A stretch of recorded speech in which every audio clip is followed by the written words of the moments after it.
Olá pessoal, tudo bom com vocês? Espero que sim. Meu nome é Dimas Oliveira e estou muito contente de estar com vocês, compartilhando um pouco do meu conhecimento.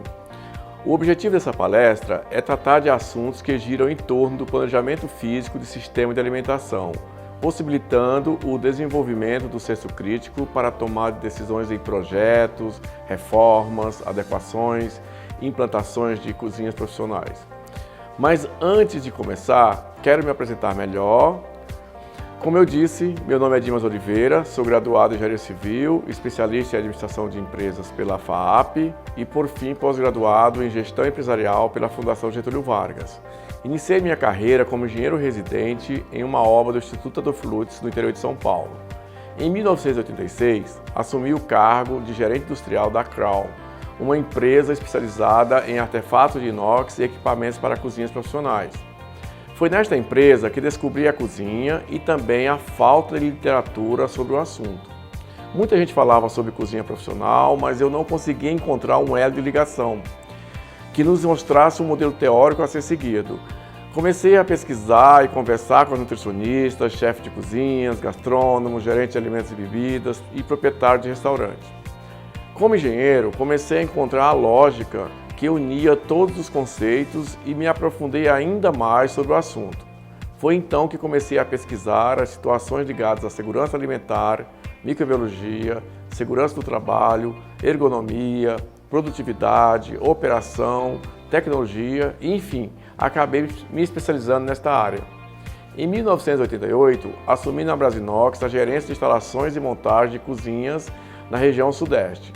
Poucos anos depois, assumi a gerência de projeto da Sodexo do Brasil, uma empresa francesa operadora de restaurantes coletivos.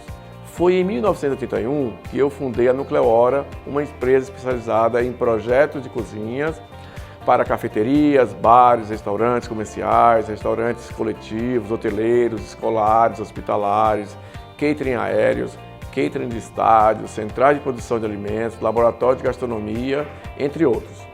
Nesses 26 anos de existência, aprimoramos o nosso conhecimento e melhores práticas através de visitas e parcerias com fabricantes de equipamentos de países como Estados Unidos, Chile, México, Espanha, Itália, Alemanha, Inglaterra, Suécia, Dinamarca, Turquia e Emirados Árabes. Participamos de feiras internacionais como as feiras de Chicago, Milão, Barcelona, Hamburgo, Paris, Lyon, Dubai, entre outras, em busca de conhecimento de novas tecnologias para que sejam agregados em nossos projetos. Já falei bastante sobre mim e sobre a Nucleora. Agora vamos falar sobre o assunto para o qual eu fui convidado. Vamos iniciar com um pequeno vídeo.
Até agora, ninguém sabe onde e nem quando o homem pré-histórico aprendeu a dominar o fogo.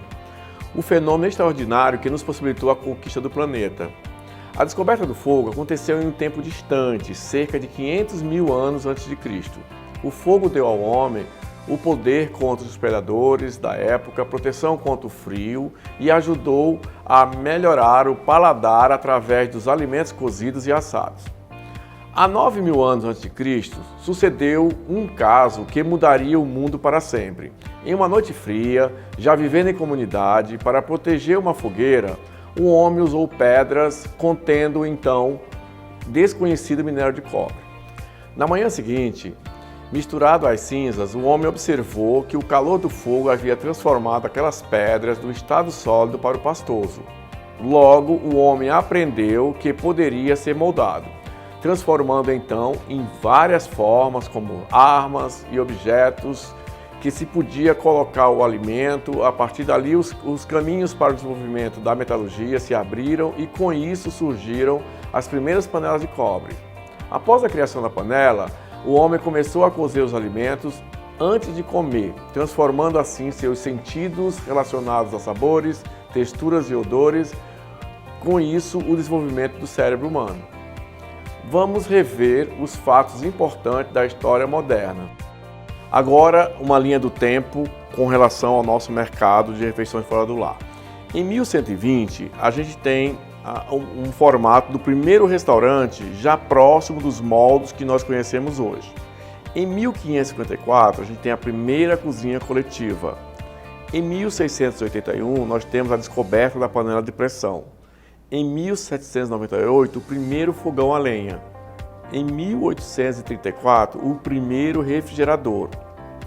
Em 1930, a gente experimenta as primeiras soluções em produtos congelados. Em 1940, os primeiros recipientes gastronômicos, que vai comandar toda a linha de produção na gastronomia e na refeição coletiva. Em 1950, a gente tem o primeiro forno de convecção a vapor. Em 1960, a gente tem a criação dos resfriadores rápidos. Em 1965, as soluções de Nouvelle Cuisine. Em 1970, a gente tem a descoberta dos sous vides. Em 76, o primeiro forno combinado é inventado pela Alemanha. Em 1990, a gente tem o embrião da cozinha tecno-emocional. Em 1997, a Hudson lança o Clima Plus Combi. A alimentação fora do lar vem cada vez mais fazendo parte de toda a reflexão sobre a qualidade de vida cotidiana deste século. Fato perfeitamente compreensível quando se tem conhecimento do número de refeições servidas em coletividades, 2 trilhões por ano no Brasil. Este aspecto da vida em meio urbano ensaia uma nova forma de convívio partilhada pela maioria da população. A alimentação fora do lar deve, portanto, ser tratada com grande senso de inovação, sem perder de vista a evolução dos hábitos e costumes de nossa sociedade. Assim sendo, a definição do layout, das áreas necessárias para a implantação de um sistema de alimentação ou implantação de um sistema de restauração coletiva ou ainda simplesmente restaurante coletivo ou restaurante comercial, que é o conjunto de áreas de processamento, produção e área de distribuição, consumo e devolução, refeitórios ou restaurantes, passa a ser um ponto muito importante em todo o processo de análise da restauração coletiva. O ato de planejar e projetar espaços está diretamente ligado a vários aspectos. Por isso, antes de mais nada, precisamos responder algumas perguntas que são muito importantes para o sucesso da implantação. Primeiro, o da instituição, o que fazer? A instituição é quem nos diz o que deve ser projetado, no nosso caso, um restaurante. A função, para que fazer e para quem fazer. A função define o tipo de restaurante e o tipo de público que vai utilizar. A forma, onde fazer e como fazer. A forma está definida como os parâmetros dimensionais com a localização e o método construtivo que será utilizado. A viabilidade por quanto fazer e qual é o retorno. Nesta fase, depois de respondermos as perguntas anteriores, podemos fazer uma estimativa dos custos, tanto da obra civil quanto dos equipamentos. E o retorno? Em quanto tempo? Com a estimativa dos custos da implantação e com os dados do Business Plan, podemos calcular em quanto tempo será este retorno. Se atendeu à expectativa, inicia-se o projeto. Caso contrário, voltamos novamente para a espiral até encontrarmos o ponto de equilíbrio atendendo o retorno pretendido. Atendido o processo das respostas do caminho da viabilidade e se as decisões foi de continuar o projeto do restaurante, é importante que se tenha muito claro 2 parâmetros. Primeiro, o público, para quem vou atender, e o cardápio, o que será servido. Sem esses parâmetros definidos, não dá para iniciar nenhuma ação no planejamento do projeto. Para se falar de projeto de cozinha, precisamos entender de dimensionamento de espaços. E para isso é importante que conheçamos alguns conceitos fundamentais. O primeiro é o da ergonomia. A ergonomia está ligada aos movimentos do corpo humano. Então aqui precisamos entender que situação podemos trabalhar o espaço de tal forma que o corpo humano execute suas funções sem provocar dano na saúde. Observando bem este conceito, podemos criar o espaço que, ao invés de provocar danos para a saúde dos operadores, aumenta a sua produtividade. O que significa que este operador produzirá mais e feliz. É neste momento que definimos a largura das áreas de processamentos, que estão dimensionadas para o alcance do braço humano, que gira em torno de 70 centímetros. Da mesma forma, definimos a altura das bancadas. Há 2 décadas, essas bancadas passaram de 80 centímetros para 85 centímetros de altura.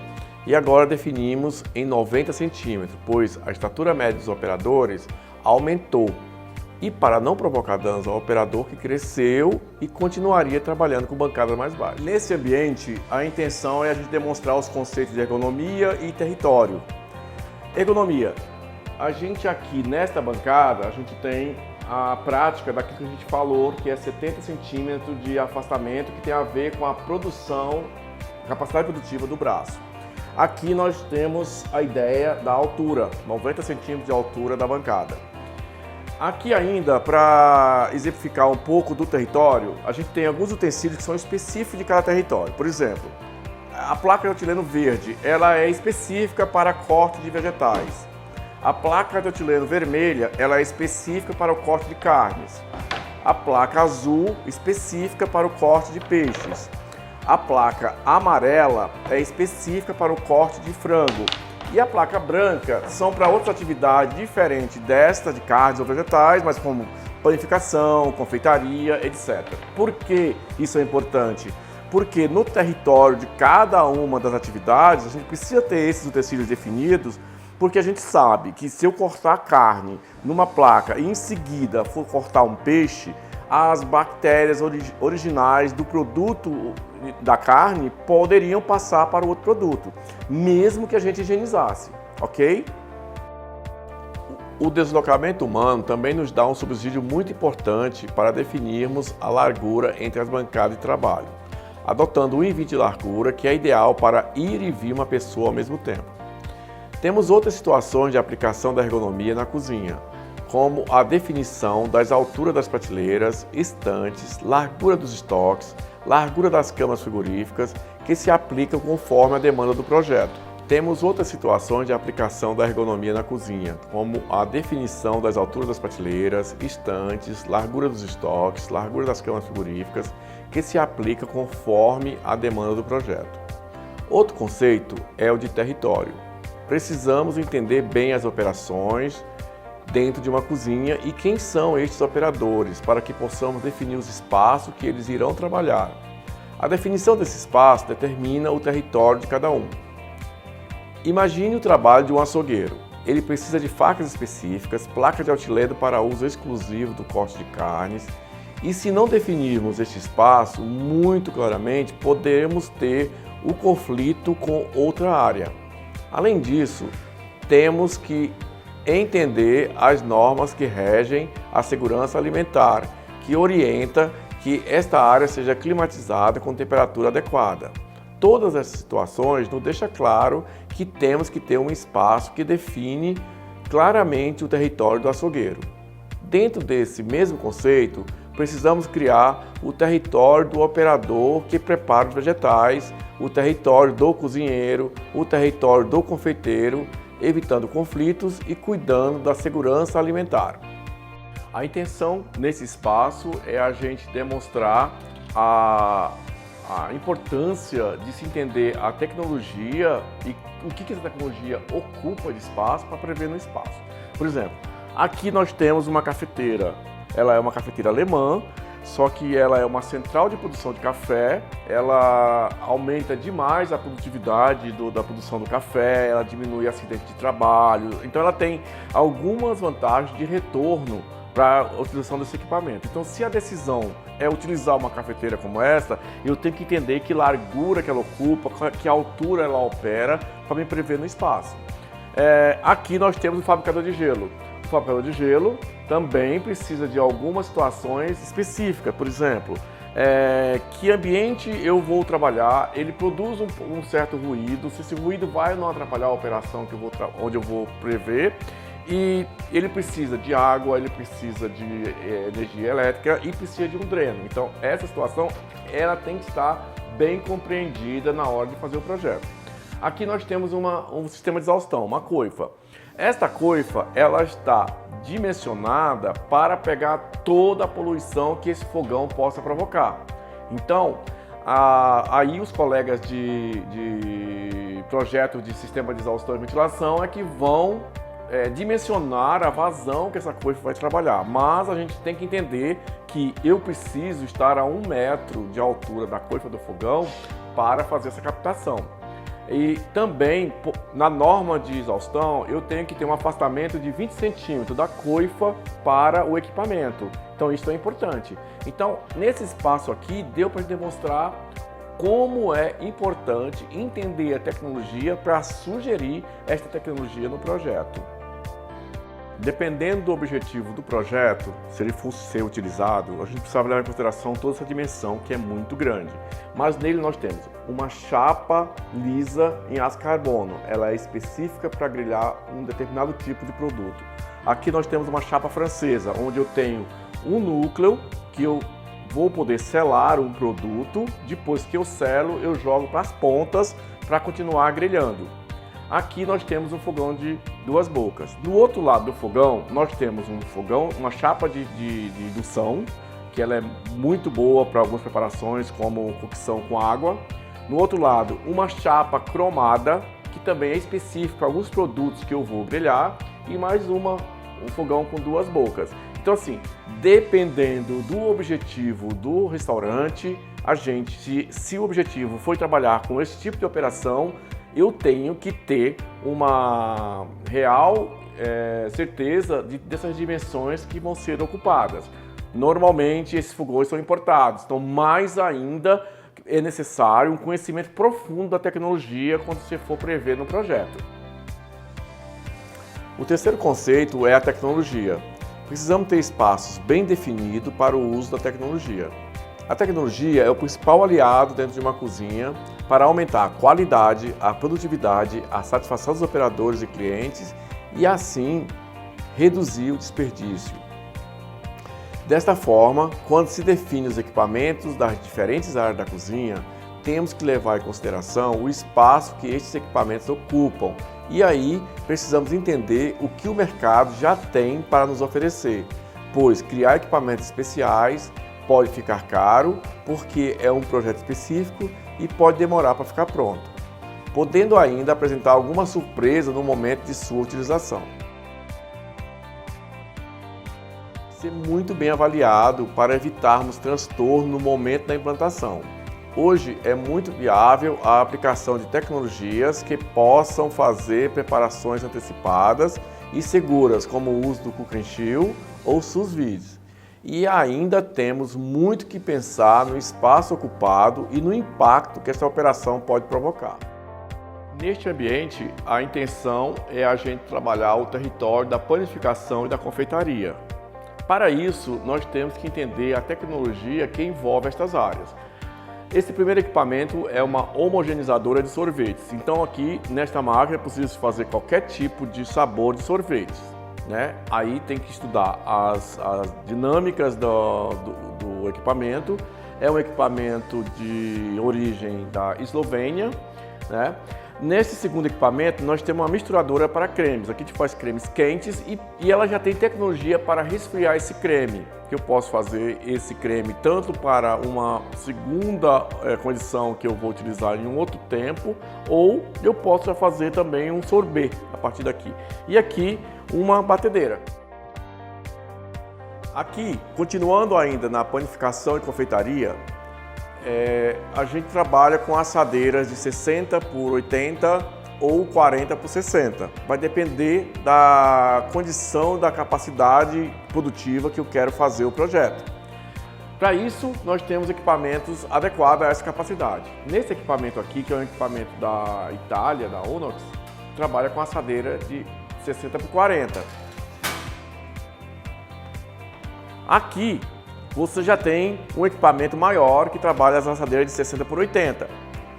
Aqui embaixo, você tem uma estufa. Para quando eu tenho o produto do forno, eu coloco aqui. Até esse produto ou ir para o resfriador ou se for para o consumo imediato. Neste ambiente, nós temos um forno de alta velocidade. Esse forno é especial para trabalhar produtos que eu preciso assar e entregar para o cliente.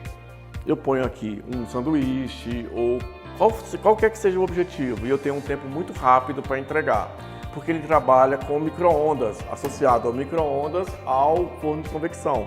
Isso é muito importante para as cafeterias. Aqui nós estamos com o equipamento que revolucionou a cozinha desde 1976, quando os alemães inventaram o forno combinado. De lá para cá já tivemos várias versões, esta é a última versão da Rational, que é o 5sense, que tem várias atividades e funções que ele executa. Eu não vou me aprofundar nesse tipo de situação, mas o importante é que hoje não dá para se ter um projeto sem levar em consideração a implantação com esse equipamento. Então nós temos vários tamanhos. Este é o de 6 GNs, que dá para se fazer uma cozinha até 250 refeições por turno, no almoço, seja no jantar. Aqui embaixo o maior, que é o de 10 GNs. Em cozinhas maiores, a gente tem um modelo de 20 GNs ou de 40 GNs, que são bem maiores.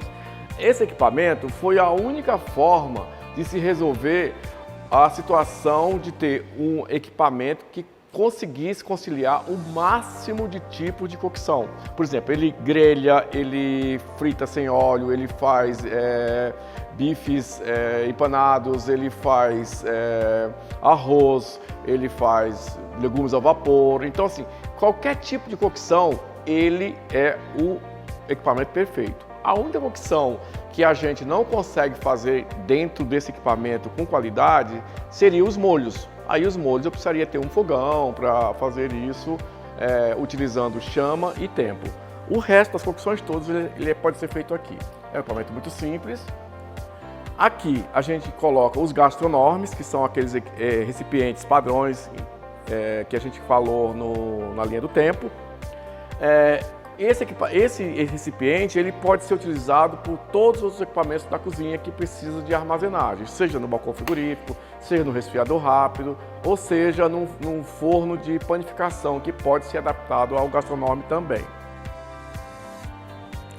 Aqui temos o resfriador rápido. É um equipamento muito importante hoje, porque a gente consegue fazer produções antecipadas para consumir, dependendo da função que a gente utilizar, em até 6 dias. Se a gente usar o congelamento, esse produto pode ser consumido em até 6 meses.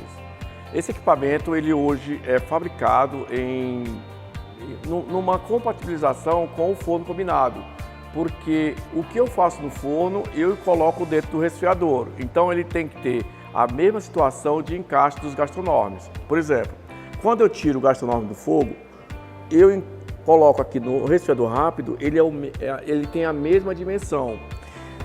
Dependendo da necessidade da cozinha, eu tenho vários tamanhos que são associados aos tamanhos dos fornos. Nós vamos ter, inclusive, resfriadores que são túneis, resfriadores que têm capacidade para 40 GNs. E nesse momento é importante que você saiba o domínio desse tamanho, dessa dimensão, e também que esse equipamento precisa ter um motor remoto, que está lá em algum local, ventilado, de fácil acesso para manutenção, que faz o resfriamento dele. Para se ter uma ideia bem mais clara disso, imagina um ar-condicionado split, que eu tenho um equipamento refrigerando uma determinada sala e que eu tenho o motor remoto. Mas ele hoje é necessário em qualquer tipo de produção de alimentos. Outro conceito fundamental é a ecologia, que está ligado às condições de sobrevivência do ser humano. Desta forma, está ligado à ventilação, iluminação, umidade, queima de gás, temperatura, etc. É através desse conceito que se garante a sobrevivência das pessoas. Avaliando a altura do pé direito, não é difícil de se entender, pois quanto mais alto for o pé direito, mais áreas teremos para a circulação do ar, que ajuda na melhoria das condições para dissipar umidade e temperatura. Claro que cada macaco no seu galho. Nesse ponto, o trabalho do colega que faz projeto de exaustão e ventilação será um forte aliado para resolvermos estas situações. A iluminação é muito importante, pois as áreas não podem ter sombras sobrepostas que podem prejudicar o trabalho dos operadores. E aqui o nosso colega que trabalha com luminotécnica poderá nos ajudar. Significa que cada boca de fogão tira 25 litros por hora da matéria-prima para manter o ser humano vivo. Sem oxigênio, o ser humano não vive. Para fixar bem esse conceito, costumo lembrar da experiência da vela que todo mundo faz lá no 6º ano do ensino fundamental. Quando colocamos um copo sobre a vela acesa, assim que ela queima o oxigênio no copo, ela se apaga. Então, é mais um ponto que temos que refletir. Ainda dentro do conceito do espaço ligado à ecologia, não podemos esquecer da sustentabilidade, que é um termo antigo, porém bem atual, que vai além da sobrevivência das pessoas dentro da cozinha. Precisamos avaliar os impactos que essas operações podem provocar no meio ambiente. O conceito da sustentabilidade atua tanto dentro do espaço do ponto de vista ecológico, como do espaço ligado à tecnologia. Pois aqui temos que escolher equipamentos que economizem água, energia elétrica e detergente. Além destas economias, é importante não perdermos de vista o impacto que os resíduos provocam e que precisam ser previstos no projeto.